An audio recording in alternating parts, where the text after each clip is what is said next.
is why we have called in a good friend of this program, a lady who can shed some light on this. Phyllis Chesler is the author of the book An American Bride in Kabul. And Phyllis, before we get to the incident involving the Denver schoolgirls, you prefaced this interview by saying off the air you're concerned about some government policies. Why don't you go ahead and share those concerns as we get together here? Thank you.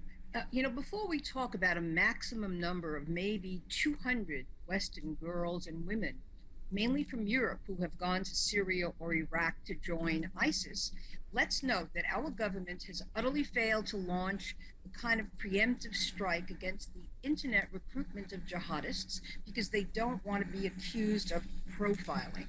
And our government has consistently, and that means the media as well, and the United Nations has insisted that Islamic Jihad is not real and that Muslims don't perpetrate acts of violence.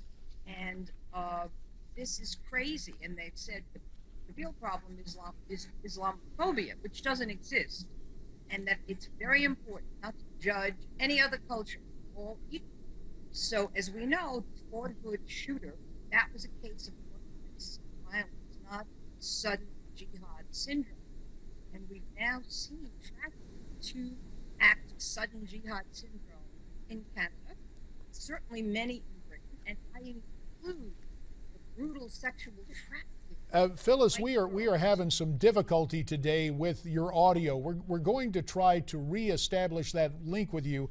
So sit tight, Phyllis Chesler, our friend. Of course, it's interesting, Morgan, her book, An American Bride in Kabul. She has joined us before to talk about how she was literally romanced as a young college student and married a man from Kabul and then was introduced to a culture totally foreign to what she knew, and really it speaks with a special eloquence to what we're seeing with the recruitment by ISIS of so many women. Sides. You know, she knows what it's like to live over there. She knows, what she says, the separation of males and females over there, and I can't wait to get back with her because I'm really wondering why females would be attracted to this culture. Well, I understand we've reestablished our contact with Phyllis, and Phyllis Chesler, again, we thank you for your time, and we're working through the technical problems. You talked about a reticence to profile. You also talk about the use of the internet here. What should the American government be doing to flag social media and the internet for this growing threat of Islamist recruitment in the U.S.?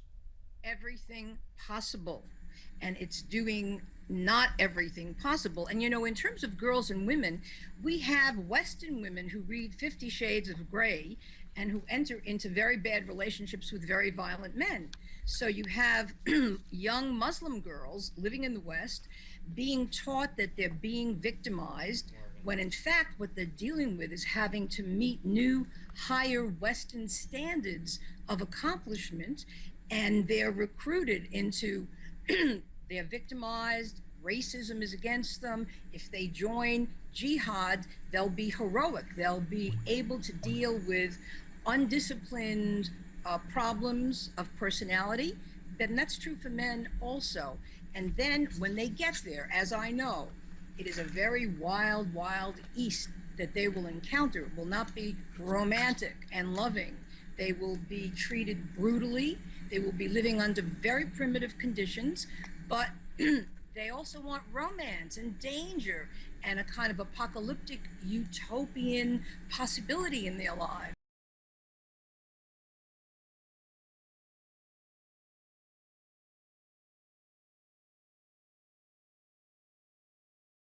And also, these girls had apparently taken to Twitter to announce their travel plans. Should parents be monitoring their social media, their Twitter, their Facebook accounts to see what they're up to? Morgan, 100% yes to each of your very good points. And parents have to monitor. But what if the parents are working 2 jobs each and can't? And what if the parents are themselves radicalized in terms of Islam?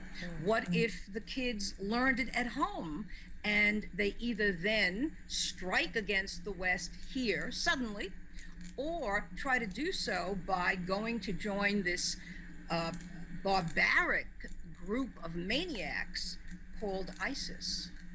Well, you offer some compelling points. Phyllis Chesler, as always, we appreciate your insights. And sadly, as this problem continues and we look for ways to deal with it, we will be calling on you again. Thanks so much for Skyping in today from New York.